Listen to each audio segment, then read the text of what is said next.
Hello, everyone. The Unheard is a Topper Talk series by Civils Daily.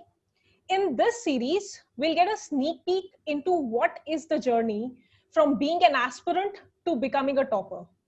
What are their approaches and what are their strategies and how they are different from rest of us.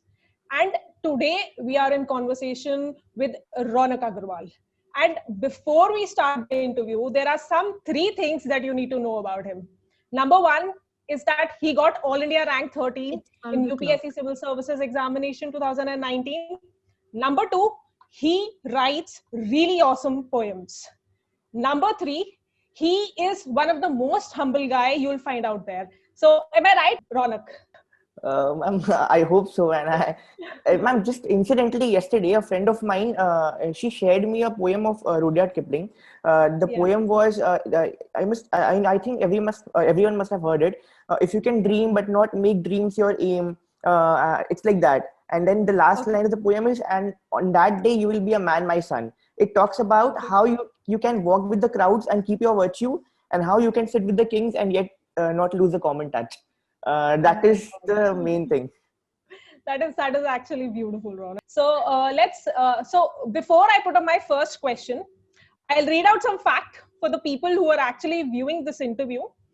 Okay, so Ronak is a gold medalist in BCom in his college. That is, he actually got the highest CGPA in the history. Second, he secured All India rank 5 in CA final, All India rank 2nd in IPCC, and All India rank 10 in CPT. He also achieved regional rank 3 in essay writing competition, which was actually organized by UNIC. And he stood All India rank 1 in NATS, that is both the junior level and the senior level. And now he is like rank 13 in UPSC examination. So Ronak, my first question here is, are you a superhuman? Ma'am, if I had been a superhuman, I would have got AR1. So I'm not. No, but seriously, I mean, there is such a long list of ranks that you've already achieved in your life. Ma'am, it's just that somebody focuses on something else. Like, I have been more engrossed into education, and that is why it's reflected in that. I don't have any record in sports. Somebody can have it there. So it depends on how you balance your life. Okay, but that is seriously a very nice and long list of achievements that you've already achieved in your life. Thank you, ma'am. Okay, Ronak, let's just start from the beginning here. So when and how did this motivation to appear for civil services that happened to you? And also I would like to add one more aspect to this question.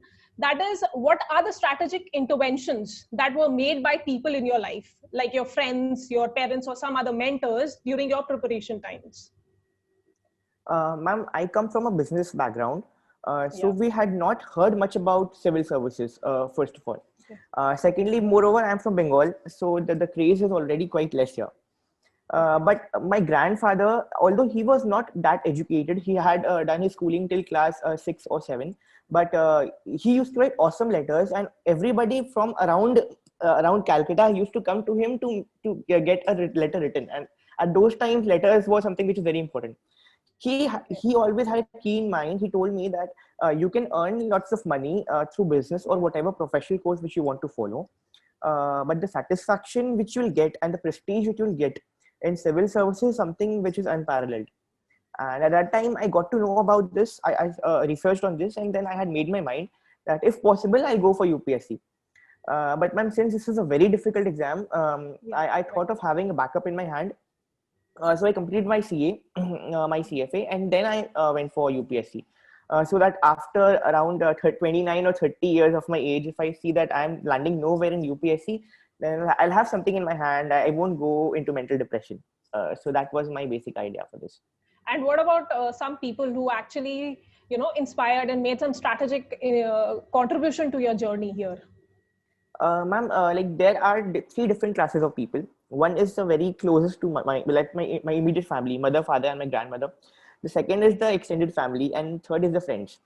And ma'am, barring the first one, my very close family, the other 2 have been ups and downs.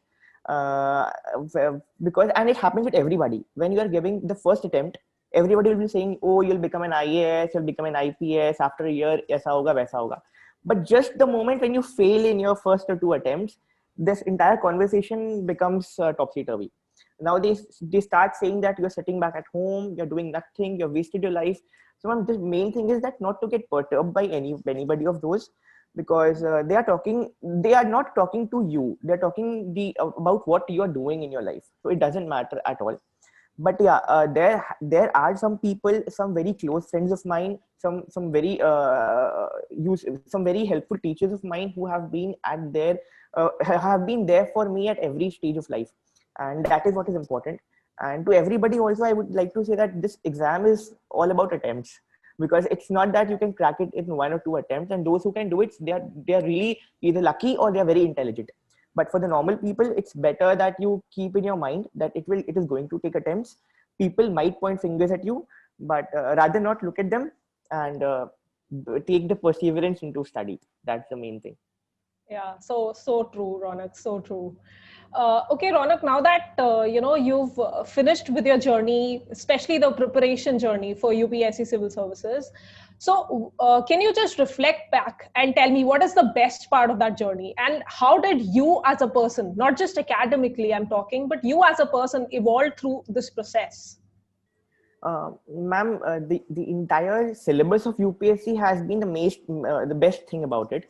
Whether I had cleared it in this attempt or not, I have been emotionally and mentally so enriched that it could not have been achieved had I not entered into this course. Because I was related to a professional front before. So if not for UPSC, my entire thought process would have been related to audit, accounts, tax, or something which was more financially oriented, or something to my business. And incidentally, because most of my friends are also CA, whenever we talk about any particular thing, they only talk it from with the perspective of a particular company or an individual. But whenever we are in discussion, my idea is more about the entire country, more about the villages, more about the poor, or more about the government, the fund of the government. So that the entire thought process has changed. And ma'am, the most important thing is that I have been so enriched with my knowledge that I can get into a discussion with even a 60-year-old or a 10-year-old boy. So that has been something which is the best thing.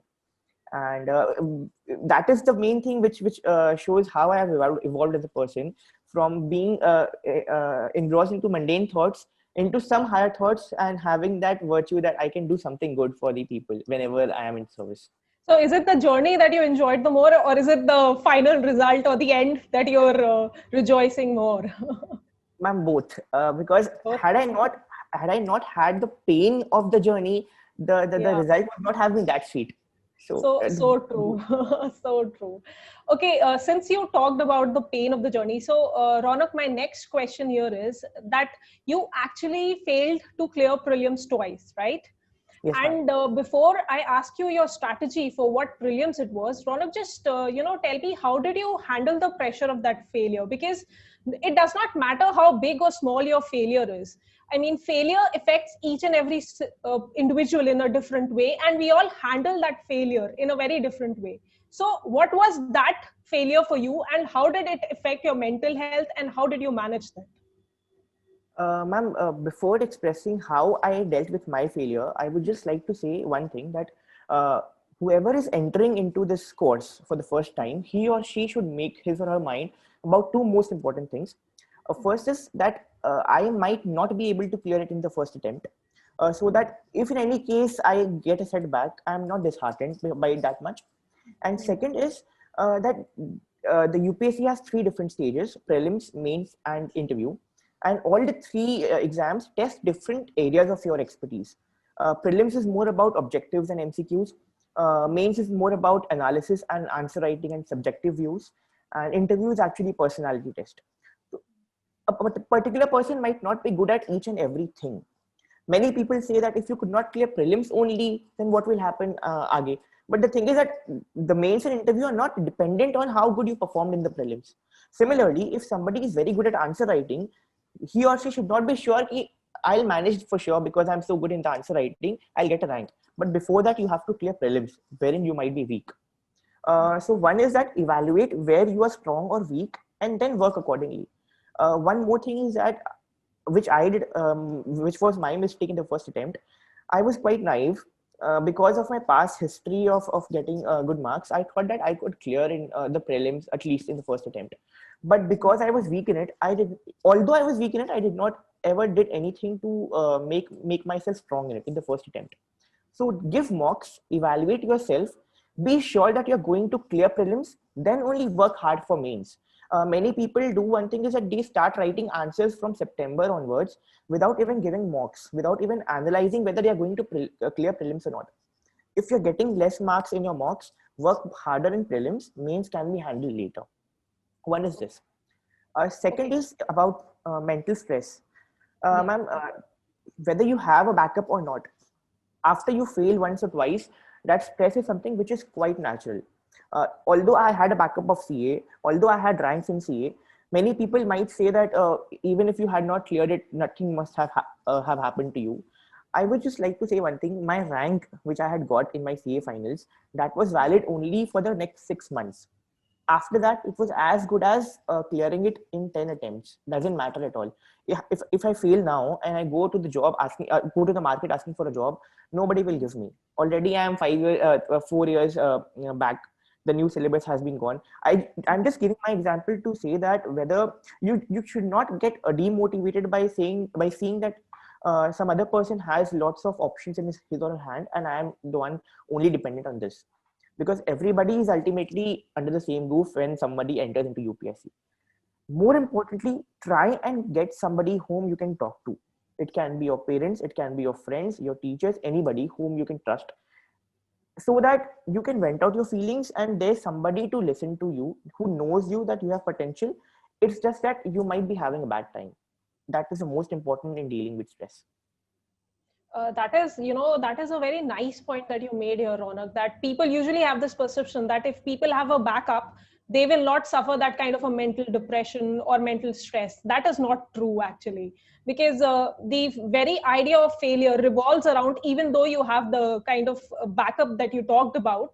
That is like a really good point you made there. Okay, since we're talking about prelims, okay, we have prelims in the next 2 months. What is your kind of some hack for the prelims especially, or some tigdom that you can give to the students so that they can apply those in the next 2 months for the coming prelims?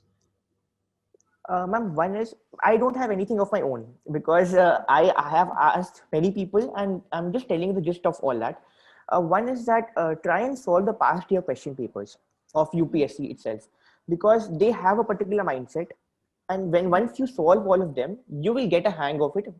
What options might be the correct answer in guessing? You get to know the trend and the mindset of UPSC. One is that.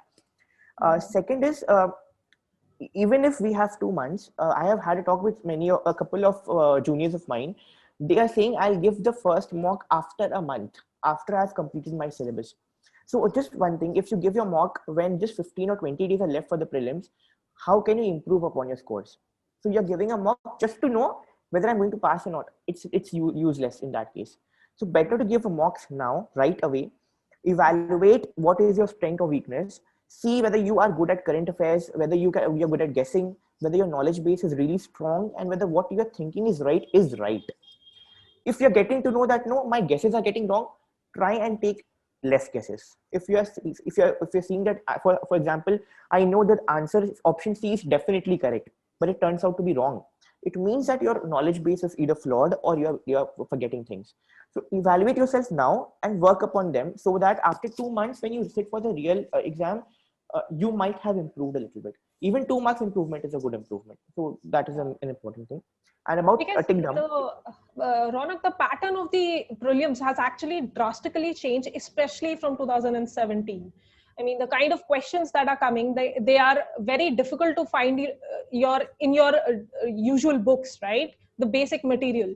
So how do you tackle those questions, which are very difficult, and on the spot, do you answer them first of all? Is it like a technique that you apply to answer intelligent guessing or something like that, or is it like you just stick to the traditional strategy of attempting only those questions which you think you know perfectly? Ma'am, one is talking about how the trend has changed. because more and more analytical based questions are being asked, and not only analytical, they are clubbed with factual points. So even if I know point 1 or 2, which is analytical, I do not know point 3, that what is the number of OBCs right now in India. I do not really know that, so I cannot attempt that question at all. One of the important thing is that when you're giving, when I get to talk to people, they are saying that I have not completed my syllabus yet, so I'll complete it and then give a mock. I say to them, ultimately in exam, you will not be knowing 30 questions at all. So it is similar as not completing the syllabus and giving a mock. So don't think about whether I've completed my syllabus 100% or not, because even if you have done it 1,000 times, you will have to guess answers in the exam. So first is, there is no such thing as completion of the syllabus. Give mocks right away. Second is whether you attempt them or not. Ma'am, there are some people who are really good at attempting, good at guessing. When many of my friends, they get handsome 140, 150 easily in the prelims, but they are getting stuck at the mains. What it shows is that they have a quite good knack for objectives. But there might be some people like me who are good at, who are bad at objectives. For us, a senior of mine, I was told that subconsciously what we do is we attempt those questions which we know first, and then attempt which we are guessing. But because this is in the subconscious mind, we might end up attempting a guess in the first chance itself. Make a grid, rather, she told me. Like, there are 20 pages of UPSC question paper. 100 questions, 5 questions each page, 20 pages. So in each page at the top, she told me to write 4 things. A is humko aata hai and I'm attempting it. A. Half T, which is half tukka. It means there are 4 options, A, B, C, D.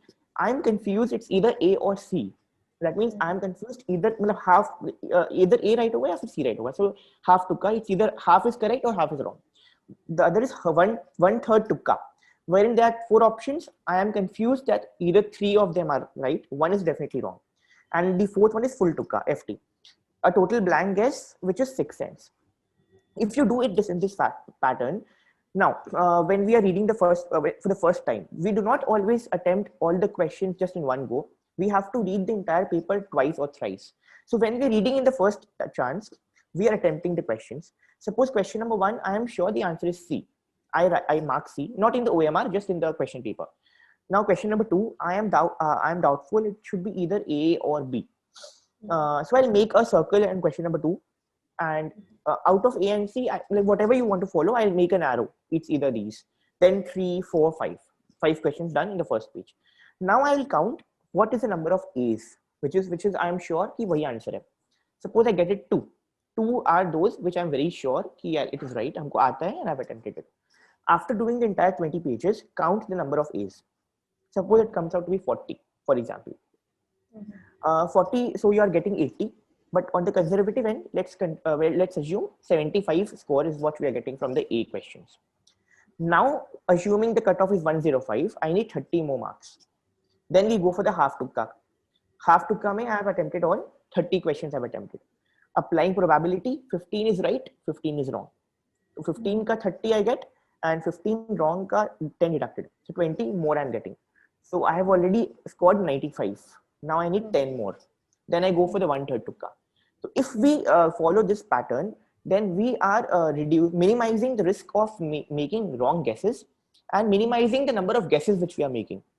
And secondly, we can know how many questions to attempt. Why I'm saying is this: suppose in your mocks, when you follow this and you are seeing that the number of A's are handsomely 50 or 60, it means you're passing already. Don't make more guesses, because that might lead to negative marking. But if you're getting the A's are already itself 30, that means your chances of passing might be bleak. Attempt more, because there is no negative end. If by chance you make the right guess, you might pass. So, and in the exam itself, you get a feeling that I'm getting 105 or 108, and this is how I attempted my prelims. Okay. Now that is like a very analytical way to judge how your mock prelims are going. Okay. Now, yeah, that is a good strategy. Even in the actual prelims, you should do this. I did this in my actual prelims as well. Okay, you did that in your prelims as well. Okay, cool. Because there's a lot of time crunch usually in the real examination. No, like if you are not following this, then there's lots of time. But if you're following this, then there's a time crunch. So just Okay. practice this in the mocks, in at least 10 mocks, give it in this way, and you get the hang of it, and it won't take much time in the main exam then. Okay. Okay. Okay. Ronak, we've actually talked a lot about serious topic. Let's take a breather question here. Yeah. So, Ronak, tell me, what is your ultimate stress buster? Like for me, I just put on my earphones and put on some music and just pretend that the world does not exist. So, what is your stress buster during this whole preparation journey? What has been your stress buster? Ma'am, I have a couple of them. It depends on the mood. Sometimes, Okay, cool. You can just list them here. sometimes I sit and write poems. I write poems in Hindi and Yeah. English both. Sometimes I sit and write them.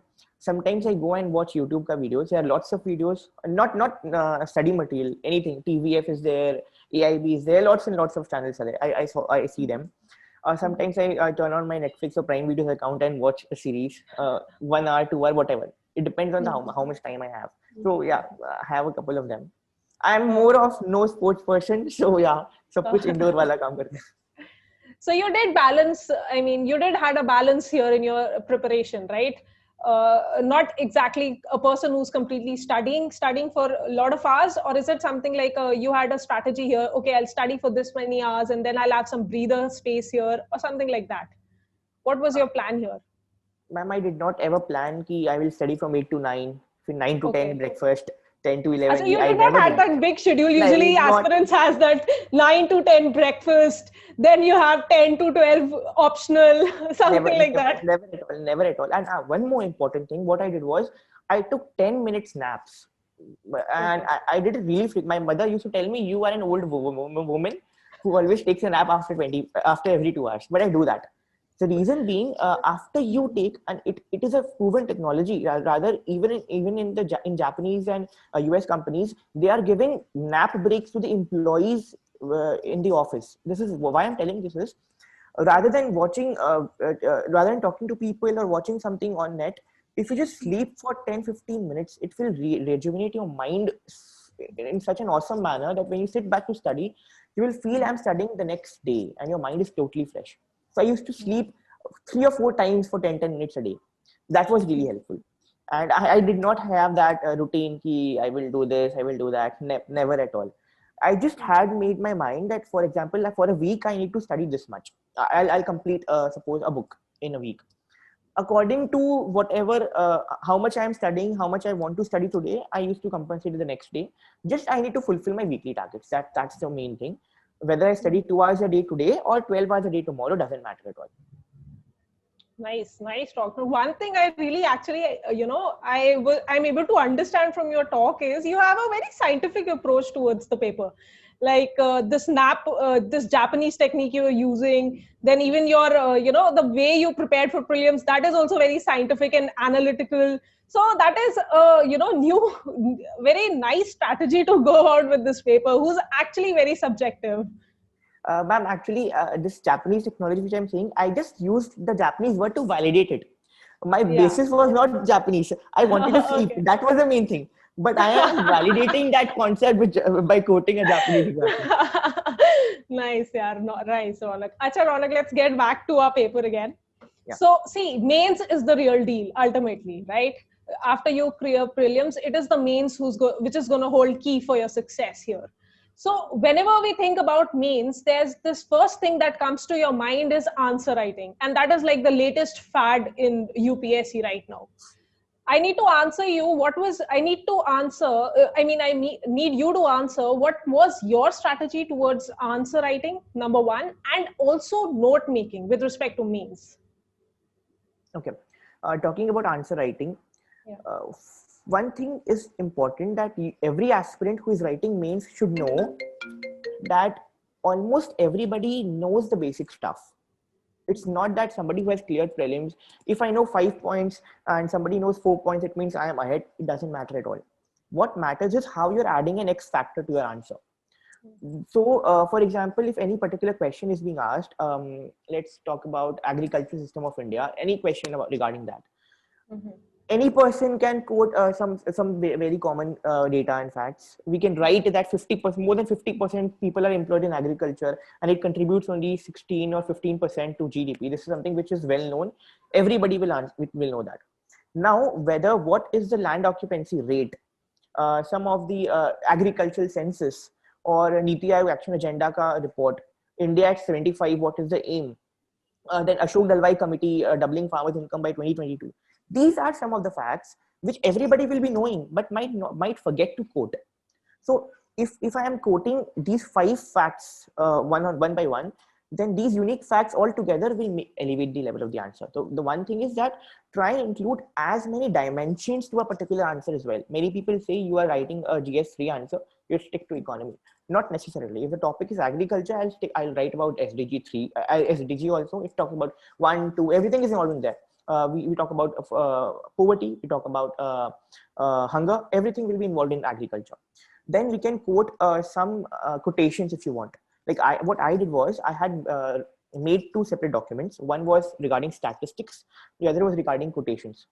And there are some few topics which are common in GS and essay writing, which are asked very frequently. Agriculture was one of them, education, industry, economy, environment, health, women, child, demographic dividend. These are very, very common topics which will get asked in the exam.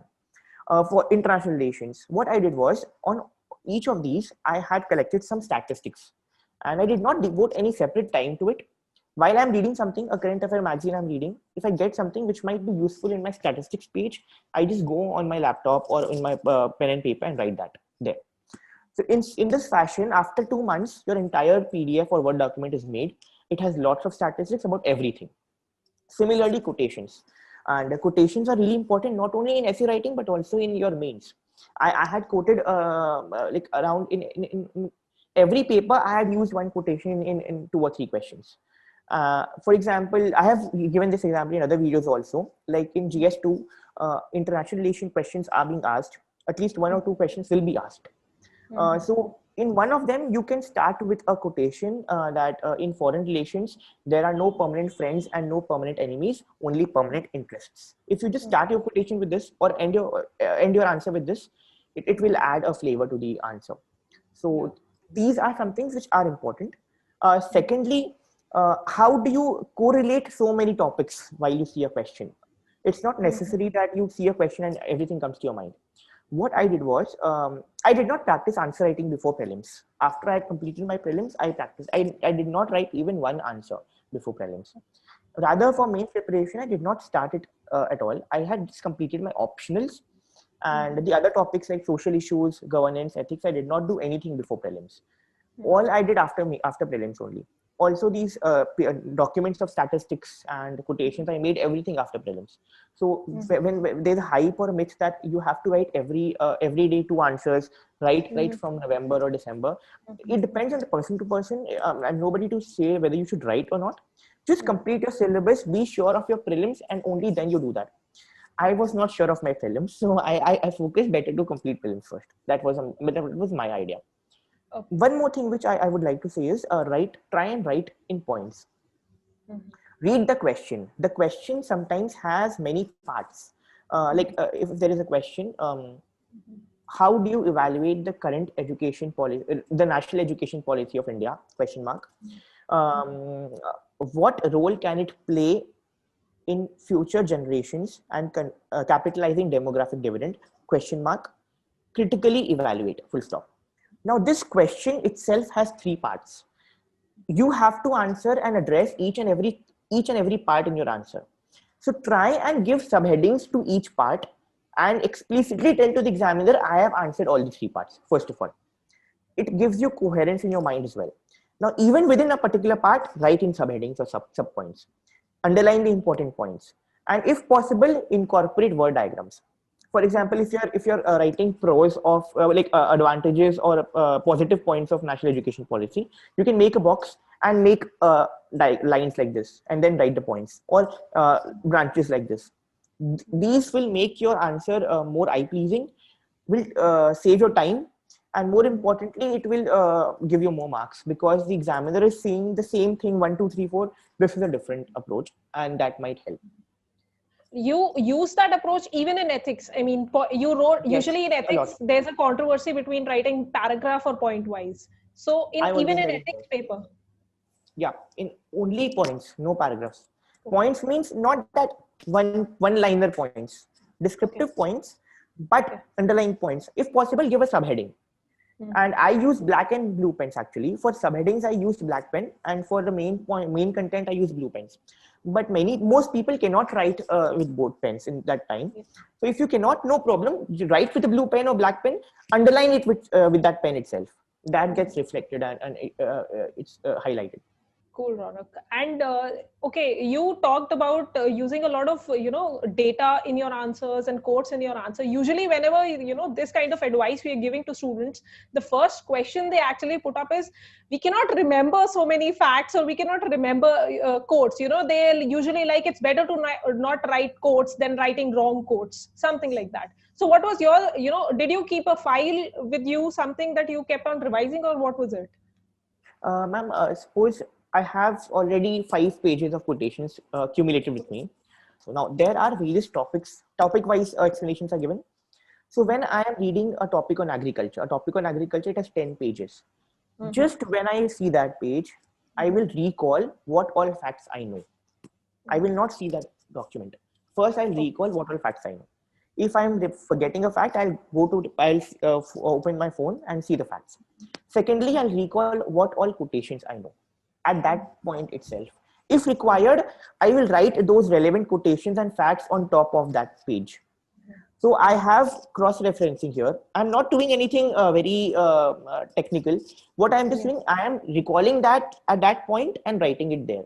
So that even in exam, when I see a particular topic, that quotation comes automatically to my mind. Okay. So this is what I did. And writing wrong quotations and right quotations, you do not need to write quotations in verbatim. And it's not possible at all. The mistake hota hai.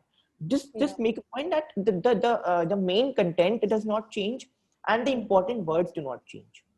Okay. Moreover, you cannot, if you are not very sure, don't write in double quotes, write in single quotes. It means that you around this is the quotation. So yeah, that is the point. Okay. That's nice. Ronak, there's one more aspect to mains, and then we'll shift to interview. One more thing that is very important in mains today is your currents. That has gained the importance hugely. So, what is your strategy to tackle currents? How did you manage that? And what would your be advice to the students who are actually facing problems in this particular area? Okay, ma'am, along with that, I would like to mention one more fact. Many people do not address the question. When I say this is that when I mention about national education policy, we all know this is an important topic to be asked in the mains. Everybody now knows that. Yeah. Now, whenever if one sees this NEP thing in the question, they will think that I have to write what is there in the policy. It is not necessarily true. The question might be asked, how could national education policy document been made more inclusive, or what could have been better in the NEP? That might be the main question as well. So the main content of the answer should not be what is there in the NEP, but what should have been there in the NEP. So just an example, this is extending a bit, I know, but I want to explain how to approach this. Now, give an introduction about education, or give an introduction of need of education. You can talk about demographic dividend, and then write that in the absence of education, demographic dividend becomes a demographic disaster. These 2 lines is great introduction, and give some facts. Complete. Now, NEP. The main question does not ask what is NEP, but still you should write something of it. You have to write it in short and simple and less time. What I did was national education policy, a cloud, and the important features which are there, important points. I'm saving space. The main content still has 2 pages left, but still I have introduced that topic. Completed. Third, we now come to the next page, evaluation of the NEP. Missing points. Now that is the main thing. What is missing there? And then you can make a line and then write. And then suggestions. What should have been there? Now comes the main answer. Complete that and end it with the conclusion. So I just want to say is you have to balance your answer wherein the majority of the answer should be what is asked in the question and not just on the topic of the question. This is an important thing. Now coming to currents, now how to use current affairs. Yeah. If you have read your current affairs more number of times, it gets suggested subconsciously.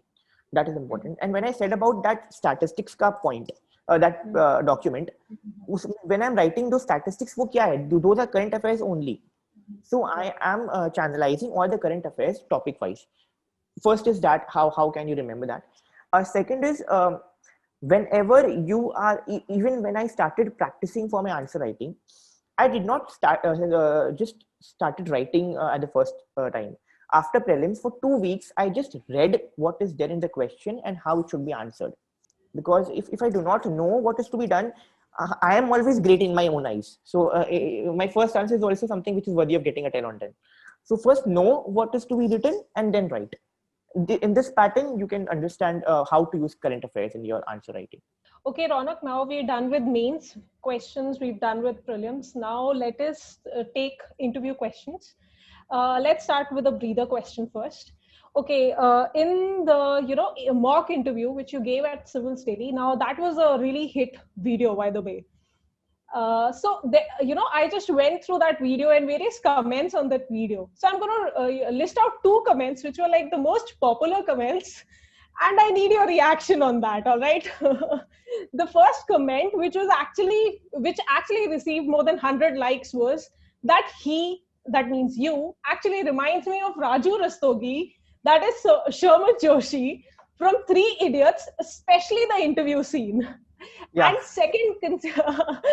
the second comment which received a lot of likes was that when you said that West Bengal has actually received 6 Nobel laureates, and that statement actually won a lot of hearts there. So give me your quick reactions on these comments here. Ma'am, even I have been reading my comments because I have nothing to do now. So yeah, it feels good. That Raju Rastogi, I think it is something which has to be taken positively. So I took it like that only. I showed my mother. My mother asked me, why are they writing this? I showed her this interview scene, and then she told, okay, so it means you're straightforward, right? I'm like, yes. Oh no, that interview scene was actually very strong. Yeah, that person was, Raju Rastogi in that scene was supposed to be a very great personality at that point of time. So yeah, I took it very, like, I was really happy to see this, and rather many of my friends have sent me a snapshot of that on my WhatsApp. So I have been filled with those also. Yeah, I know this. Okay. And regarding that 6 Nobel laureates, I knew that in my interview people will be asking this question. So I had prepared a very strong comeback for that. And yeah, so this was good. Actually, it was like the interview board was actually trying to put pressure on you. Yeah. And you actually defended that answer very nicely at that point of time. Ma'am, that is the main thing, that you should have a strong connection with your state or whatever history you're having, but you should not be blind about its negatives as well. So how to portray the negative and positive simultaneously and sticking to your view is something which all is there in the interview. And I'm prepared for that. It's not that I knew pehle se I did not read anything about Bengal and I knew aisa nahi hai. I had done my studies, I had done my research. I could have even listed all the 6 Nobel laureates. I could have even listed all the other Nobel laureates, because I knew Abhijit Banerjee had won a Nobel Prize this time. He's from Calcutta. This was a very common question. I made a point, even if it is not asked, I will include it in the interview. Okay. So that was it. So did it get to that point in real interview as well? No, ma'am. My real interview was something which was very different from all the mocks. I was expecting, because I'm from Bengal, I'll get something from Bengal. I will expect something. I will get something from current affairs. My entire interview just revolved around commerce, and that too the basics of commerce. I'll just give a gist of what was my interview all about. The chairperson read all the accolades and then said, okay, so you're rank 5 in CA. Let's go to the basics. And he started asking, what is the difference between single entry and double entry system, which is the most basic question, which is taught in class 11, not even later. Then he asked me the fundamental basic accounting assumptions, then all about the budget. So it was all about what is there. And he was trying to test me how I am reacting in all those theoretical questions. And suddenly, after a while, they asked me a practical question or an unconventional question. I was asked once, what is the difference between discovery, innovation, invention, and discovery? I was asked this. I was asked, what is the difference between rape and assault? Just for 2 or 3 minutes, there was a talk on hobby and on Nirbhaya Fund, and all the other time, around 25 minutes, was only about commerce. So unlike my mocks, it was very different. Actually, this is the very question I wanted to ask you next, is because there's this common perception about having the subjectivity in interview, right? And no matter how much you prepare, how many mocks you give, you and your real and actual interview end up being something totally different.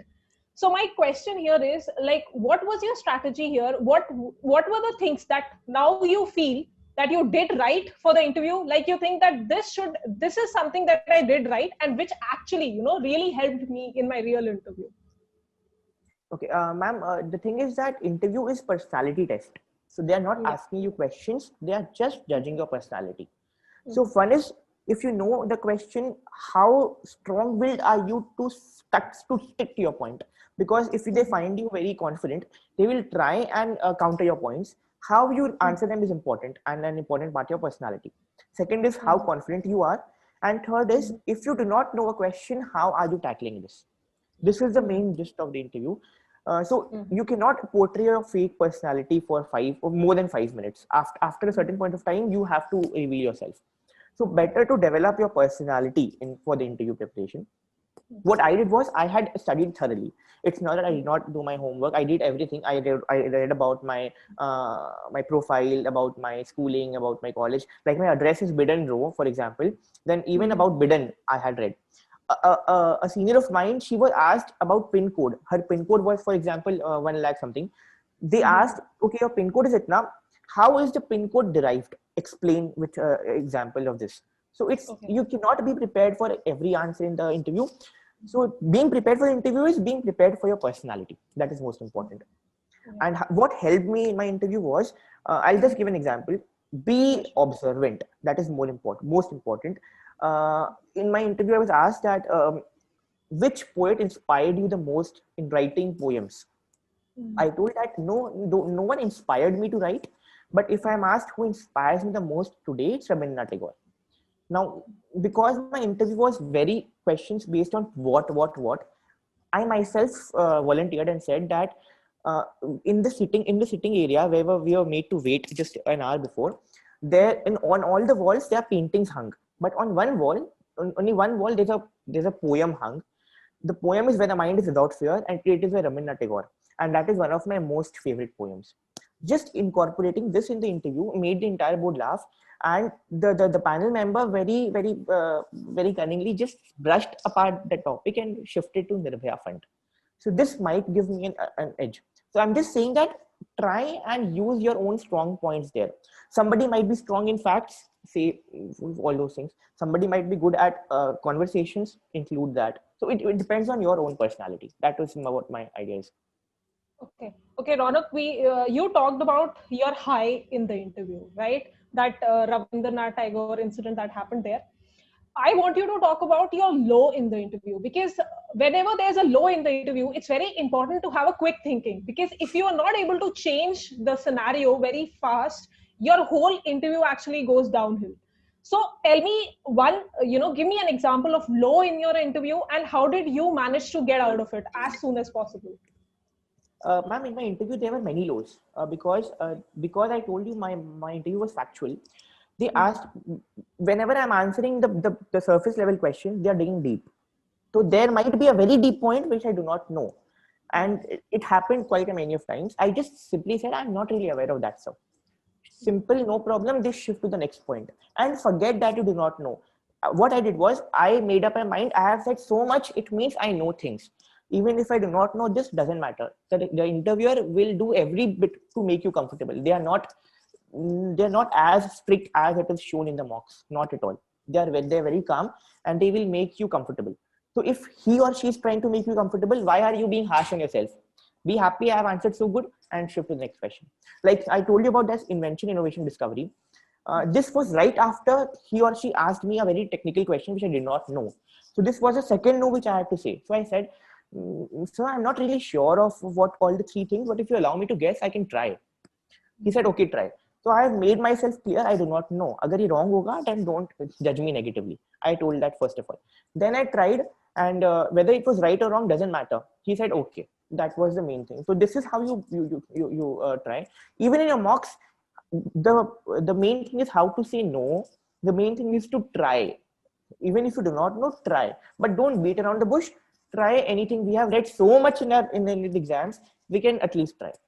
So we're done with your prelims, we're done with your mains, we're done with your interview. Now, the next question I'm going to ask you is actually a time machine question here.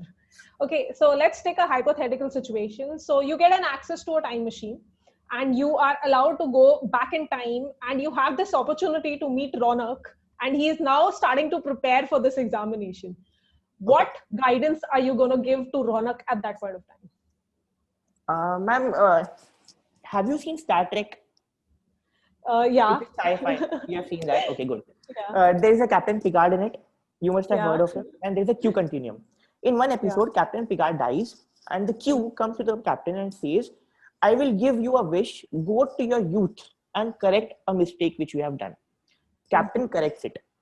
But just as he comes to the reality, the present, the captain ends up becoming an ensign and not a captain.